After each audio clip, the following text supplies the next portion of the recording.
Good morning, everybody. Welcome back to Backyard Gardenology. Right now, it is currently Monday, July 3rd, and the June buzz are buzzing loudly. But I thought I would get out here and just show you guys a little mini garden tour and just show you what I have going on and what I need to do. It's currently 7:30 and it is already 84 degrees out here, and the high is supposed to be 108 today. So I thought I would get out here early and do this. So yeah, in this bed I have some garbanzo beans or some chickpeas. They're coming along actually really nicely. It's not the time for them apparently. Apparently you do them in cooler weather. But I didn't know that when I brought that at the nursery. And usually the best box stores would do that. They'll put out stuff that is not in season, but usually the local nurseries are better at that. And I got that at a local nursery, but it seems to be doing fine. I have it under my Texas Ranger tree, so actually only really get um, morning light, morning sun, and then at the hottest part, it gets shade. So that's probably why it's doing so well.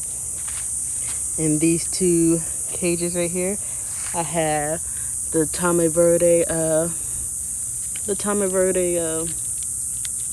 tomatillo, and I got one tomatillo in it. I'm hoping to get a lot more because, like, I have one, two, three, four. There's two in each of these.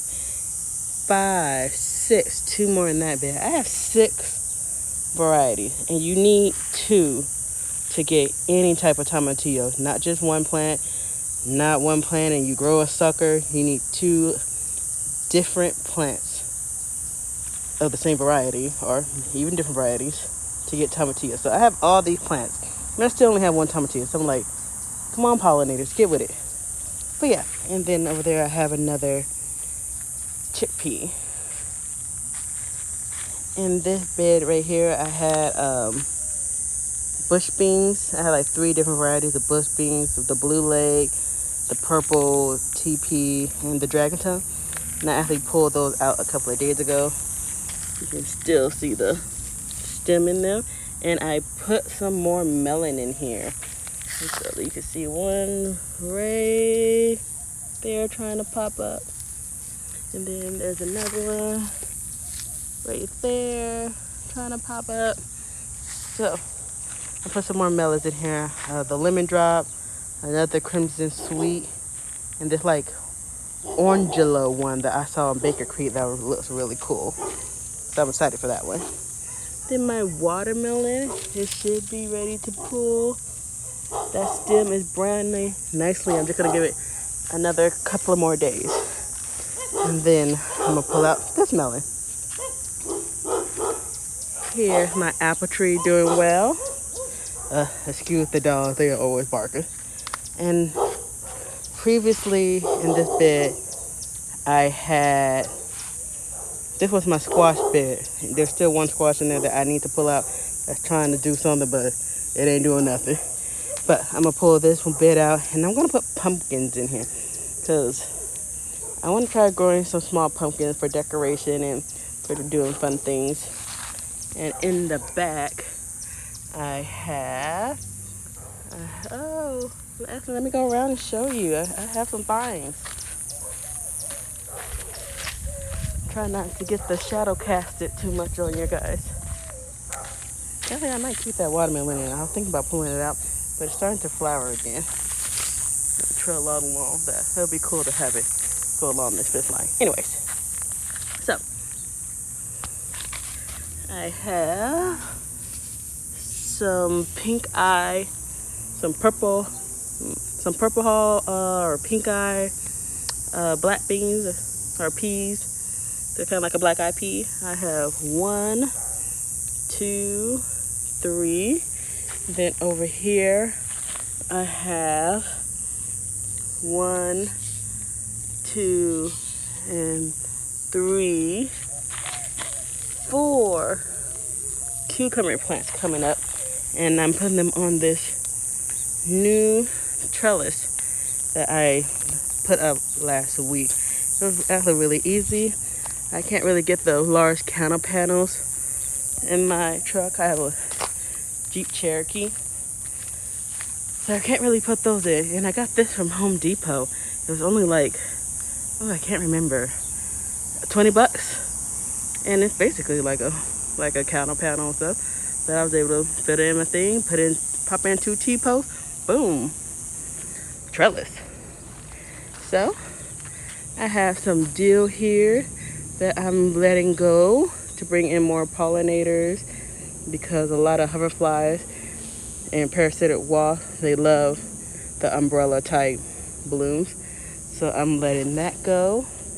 And the aphids are actually getting on the other one. So I'm like, hey, go ahead and get on that. Here's some sweet alyssum down here. And these were the tomatillos I was telling you guys about. Oh, for the cucumber that I have growing, I have the Bay Alpha and the China Jade. I got those ones because, like I said, I don't have that many pollinators yet. So, and those are Parthenium carpet varieties, meaning they set only female cucumbers and they don't need pollination to grow. Ooh, look at that one. I need to come in here and get that. So I'm looking forward to that. That one don't need pollination, and they'll set fruit without pollination, and they only have female flowers. And this one, I can't remember what one I have in leaf, but I have like 4 plants on each side, and like they're looking good and pretty healthy. I've been coming out getting rid of all the damaged leaves like every couple of days, but I have so much cucumber beetle. Oh my goodness, they're everywhere. I have both the spotted one and the striped one, so I got like a double whammy. See, look at them. Look at them. Making more. Jesus, they're everywhere. And this is the damage that they do to the cucumber plant. Can you guys see that? That's the damage that they do to it. They just scar it up really bad and everything. Here's my little water feature bird bath. And in this bed, I have some borage, some basil. This is my little herb bed until I can put up my permanent one. And this is still going to be an herb bed, but this is going to be an annual herb bed versus a perennial one. So I'll have to move the pineapple sage and the thyme and the tarragon to the permanent one. And then during the season, this is where I put my cilantro, like right here. That's going to seed. You guys can see that turning in. About to give me some coriander. So I'll put the parsley, the cilantro, and basil in this bed for annual herbs. All right, coming along under the shade cloth. This is my daughter's bed. She got a ton of cucumbers out of this bed, and we just pulled hers out and planted some more of hers, and hers came up too, so that's good. She has some crimson sweet watermelon growing in hers, some marigolds, and a Italian peppercini. And then I grew this amaranth. Amaranth is actually supposed to be a really good trap crop for cucumber beetles and squash bugs and stuff like that. And look, it's starting to show out a little. So that's nice. These are really pretty. She loves smelling these. All right. This is my pepper bed, and everything is starting to come along. I have grass in this bed and in this bed, and it drives me crazy pulling it literally like every day. Anyway, so this is my pepper bed. This, I can't remember the name of this. I still haven't put the tag on it. And this is the giant Marconi right there. This is a peppercini. This is a Lisa. Then I have my habanada and some cosmos underneath the here. This cosmo right here is getting really big, but still no blooms yet. So it's gonna be spectacular when it does. And then in here I have some Thai basil. Back there is the shishito, Jimmy Nardello, and Anata Pino. Guys, look at this. This is my sesame seed plant. These pods are going to turn into sesame seeds. So I'm very excited about that. I can't wait. They're growing pretty tall. And this was a balsam mix that is on its last legs. They said if I go through and I take out all these seed pods, it will actually start flowering for me again. But guys, look how big this plant is. That's a lot of seed pods to take out, so I don't know if I'm gonna be able to do that. And then there go another sesame. This is my Roma tomato. It is packed and loaded, just waiting for it to ripe. This is my Principal Borghese, and I already took like 2 handfuls from this plant, and I'm sun drying them. So yes, I'm excited about that. This is my pineapple tomato with one tomato. Hopefully I get more once it gets past 90 degrees. Tomato plant drop their blooms, but I'm hoping with the shade cloth it will let the blooms that I have on finally set. If not, I'm just keeping it alive until it gets a lot cooler, and then boom, it already have the advanced root system that it needs to give me what I want. But the determinant is doing just fine, baby. They have another tomato over there that's kind of poking out the shade cloth. That's my Kellogg breakfast. So in this bed, I have 2 okra plants, and I get about 4 okras a day. So yeah, I get like 2 from this plant and 2 from that plant, and I just grab them and just put them in freezer bags until I have enough to cook with them, and it's doing just fine. Oh, look how fantastic this borage. Now this borage is the best one compared to the one in the herb bed and in my daughter's bed. I think I had a little watering issue in my daughter's bed. I had actually another one in this bed, but it just like started dying. I don't know why it started dying. It was getting plenty of water just like this one. It was under the shade cloth and all that, but I don't know, it just was not happy there. Okay, this is my Armenian cucumber. It would have been a lot further along, but I was trying to train it up the trellis, and then I snapped it right there. So, but it's growing back. It's growing back from another place. Let me leave it alone before I do it again. And then under this okra, I have some more tiny melons growing. I want to say like hog ogan or something like that. But yeah, I got 2 more. That one is growing very slow because it's not getting any sun. But I have 2 of them growing. Then my straw flower is about to start blooming. And so is my other Cosmo. I see blooms on that one. That's another straw flower that's going to be coming in. That's a cherry tomato. I think that's the like a tomato. What's the name of it? Yellow pear tomato. And then I got my sun gold cherries over in this corner. So yeah, that one's doing fantastic. The other one was, I planted those seeds actually at the same time, and you see how much bigger that one is compared to this one. That one was struggling, so I came across the tip. If your seedlings keep getting kind of eaten and stuff, just put a little bit of DE around it so that it won't get chomped on, and that has saved that little one, which is fantastic because I actually planted that like 3 times and it kept just getting eating or cut down. So I put the D on it, and this one is bouncing back and it's recovering. I also did that for this eggplant, and you can see all the damage it was taking earlier on. Like, it was struggling bad, and I put the DE around it, and now we have, look at this big beautiful leaf with no damage. That is a nice healthy leaf. So I'm grateful for that tip. Got some more marigolds right here and on the other side. So yeah, I'm trying to put in more flowers. They're taking forever to bloom. Oh, my giant sunflower is finally done.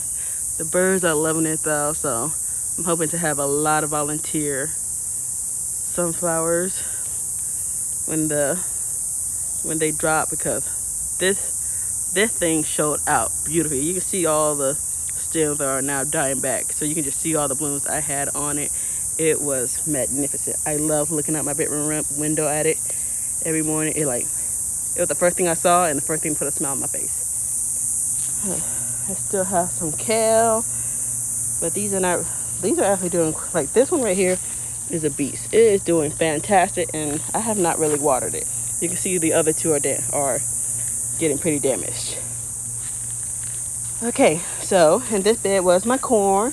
I did get a little bit of a mini corn harvest, so I found out that I need the early variety versus the late variety. I just can't handle the late variety.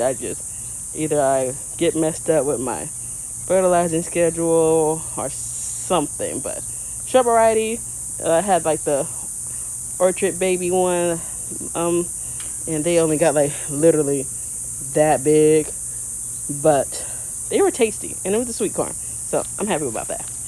Okay, but the corn is out, and I am growing squash now in this bed, because sadly when I was growing in that bed, I literally only got like, guys, I'm gonna say I only got like 4 squashes before the vine borers came and just decimated it. So since they were already in that bed, they know where they're at in that bed, I'm growing them in this bed and that bed. So, and I already have them popping up.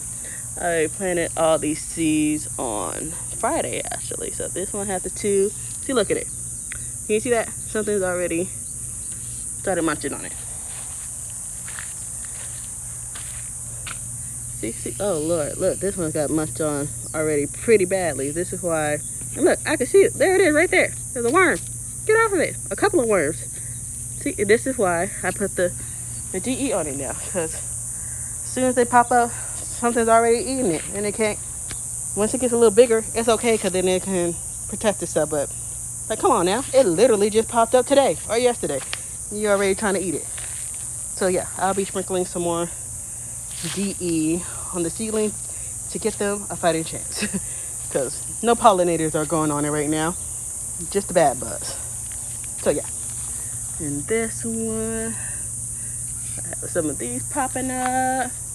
There's one over there popping up, but I have both squashes in both this one and this one, so maybe I would get some squashes now. So like I said, I only got like 4 squashes out that other bed. I was so sad. So they came in, those vine borers came in super hot and super ready. So during the second half of the summer, they're not as active. So, and then it'll start to get a little bit cooler too. So I'm hoping I'll be able to get a plenty of squashes off these 2 beds. So, oh, and that bed is actually a new bed. I was originally going to put that bed right here, but I figured I'm actually gonna put it right there, because it'll get afternoon sun and stuff like that, and still get a little tiny bit of shade, and I still have a little walkway right here where I can get by and, you know, scooch. So I decided to put that bed right there, and I decided to make this an in-ground bed. So I got 1 extra bed now. Well, I'm gonna have 2, because like I said, I'm gonna put a bed right here and then a bed on the other side, the other matching side. That's gonna, ow, got bit by an ant. Anyways, I'm gonna have the bed on the other side. So I still have 2 more beds to put in. But yeah, I have an extra bed now, since I decided to put that over there and make this an in-ground bed. And you can see what I'm growing in this bed. Asparagus. The asparagus. In 2 years' time, I'll be eating asparagus. I'm so happy about that. I got this from Start Bros when they had a sale. Like, it was these 10 plants, the Millennium, for literally, I think they were $5. So I got 10 for $5. Great deal. Here's another apple tree. Don't know what it was. I originally had brought it a, what was it? I want to say Granny Smith. And it died. Let me see, can I show you? It died. It died. So this is actually the rootstock, but I'm like, I'm gonna keep it. It's growing, so it's something. I'm gonna see what it gives me. I don't know what it is. I don't know what type of rootstock it is, but it's growing nicely. And then I have my strawberry container. Now, believe it or not, this one strawberry container is about, I don't know. There's some plants in there. Ooh, look at that. That's gonna be nice. Anyway, so this one strawberry container, boop, boop, this one right here, made all of these. It made all of these last season. And it's still putting out more runners. I need to cut them. So yeah, it made this whole little strawberry bed. Those plants already had that little blue one. And this one's shooting out runners. So what I think I am going to do is I'm going to get a kind of little shallow plate and I'm going to root these. I'm going to root them in the shallow plate. Oh look, my daughter missed one. That was coming over ripe. I'm going to put them in the shallow plate and I'm going to root them. And I'm going to put them over in my little clover patch thing. This was like a star cherry, Shuran cherry tree. It haven't bloomed for me, but it looks nice and pretty. It probably needs a bigger pot. Anyways, I'm gonna show you what I'm gonna do. Oh, detour. My fig tree. This is, I don't know if, I think this was it's either a Chicago Hardy or a brown turkey. Those were the two I had. One of them died. So, Chicago Hardy, brown turkey. But look at this. I got figs. This is the first year it's producing figs. And I see them all throughout. More figs coming in. More figs. More figs. They're coming in. My little grape. My grape was graping. Now it's not doing so hot because, it's hot. So I need to pull them. They're starting to turn to raisins. My garlic was in that one. I need to plant something else in it. Vicka, that was seeded from last year. So yeah. Anyway, so what I want to show you. You see this area right here? You see that? The sprinklers are actually on right now. This is, sprinkler. This is my clover patch. Alternative grass. Once it establishes, you don't really need to water it that well. It's pretty drought tolerant, and it is. I can attest to that. Like the ones in the middle, all up over here, it doesn't need that much water. It looks nice and lush. But there's an area right here. I cannot get the clover to grow there. Like either it gets too hot before it can get established, or the weeds take over before it can get established, and I'm just having problems in this whole area right here. So, scratching my head, I said, you know what? Strawberries make an excellent ground cover. So, I'm going to root those strawberries that I showed you in the shallow container, and I'm going to put them all up along this fence and everything. And this is going to be a strawberry patch, an in-ground strawberry patch. Because once those runners take off, it's going to take off like nobody business. And it's going to be a grass that I can eat. Well, a ground cover that I can eat. So I am super happy about that. I originally had the clover down because when I get chicken, I want them to be nice and established so that they can do their scratching and eating and stuff like that, because chicken loves clover and stuff. So yeah, I'm just going to put it right there, and then I'm going to put a little wooden border around it, and that's gonna be my strawberry patch. So that's my idea for that. But yeah, that's what I have going on. There goes some more Vickas in those two pots that actually seeded or volunteered by themselves. But yeah, this is a look at my garden. And I'm finishing up. Oh, I just got like a few more things to show you. I have some, they ain't doing too hot right now, but hoping they'll bounce back. I actually took those cuttings, I actually took the suckers from my pineapple tomato, because the pineapple one are actually my favorite. I don't like tomatoes. And now I'm like, I sound cliche saying this, but I didn't like tomatoes until I grow my own. After I grow my own, I can eat tomatoes. I actually really like the pineapple tomatoes. I really like it. But I can eat tomatoes if I grow my own. And now, technically, if I get a burger from the store, from a fast food place, I can eat it with tomatoes on it if it's not like sopping wet and soggy. I can eat it. So yeah.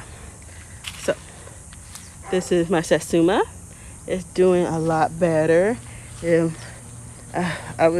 was struggling. But as you can see, it's doing a lot better. I have new leaves in it. The new leaves are a lot healthy. I've been spraying it down every so often to keep the thrips at bay. This is my blood orange. I newly planted it a couple of months ago, and it's surprisingly doing well too. My key lime tree. Oh, it's just doing beautiful. This is a beast. Oh, I love it. This is my guava, strawberry guava. I'm actually kind of sad about this one. This one had so many flowers on it, and I just knew I was finally gonna get a little harvest off of this. But no, like I said, no big pollinators just yet. So I didn't get anything. All the flowers dropped. They weren't pollinated. This is my improved Meyer lemon tree. It is not doing hot at all. It is taking some damage. It does not like the sun. It's not happy. And then this is my Bonanza dwarf peach tree, and it's doing great. It got some water yesterday. Oh, I see a piece that I need to take off. That's some bud damage. And I have gotten I want to say 7 small peaches off this peach tree this year. I showed you guys of it in the last tour when it was still green and stuff. But yeah, I got 7 off of them, and they were really good. And I think I still have 3 more left. So yeah. All right. That's the look of the garden and what I am doing and everything. What I need to do is pull out those cabbages. They've been here forever. I've been leaving them for the birds and stuff to munch on and stuff like that. So I need to remove that, and I need to organize that mess over there. That is my little garden station where I keep my tubes, my fertilizers, everything garden related is right there, and it is a mess. So I want to try organizing that. But yes, thank you guys for spending your morning with me. Hope you guys have a beautiful day. Please stay hydrated. It is hot, and have a wonderful and safe 4th of July weekend. God bless. Bye. Okay, so I just finished my little garden tour video, and I was like, you know what? I'm gonna pull this squash out now. And look at this. Exactly what I'm talking about. Look at that. Can you guys see it? Right there. Look at that. That's exactly what I'm talking about. Vine borer. This is the freaking thing that lays the vine borer. So yeah, about to pull this out too. And kill this. So yeah, have a good day. And I would just continue to pull it out. And look at that. You guys see that? Those are what the pupa stage of it. Look at that. This is what the larvae turns into after it eats your freaking squash plant. I already killed the vine borer moth. It's right there. But yeah, just got all stages. This is just turning out to just be a nice educational video for y'all, isn't it? The frustrations of gardening. And there's a lot of ants in there too. Lord Jesus. There's a lot going on in this bed. But yeah, this is why they say when you're dealing with badly diseased or infested plants, to put them in your burn pile or to put them in a plastic bag and get them off your property, because that was in the stem and all that. And you would have put that in your compost pile and you would have still had just the same reoccurrence. So I am going to be putting this in the trash can in the alley, and the trash man will take it far, far away, because I don't have a burn pile, because I live in the desert and I'm afraid to burn because it's so dry here. Everything is so dead. You see all those dead things over there, and I'm afraid to start a fire. So I usually just bag it and toss it.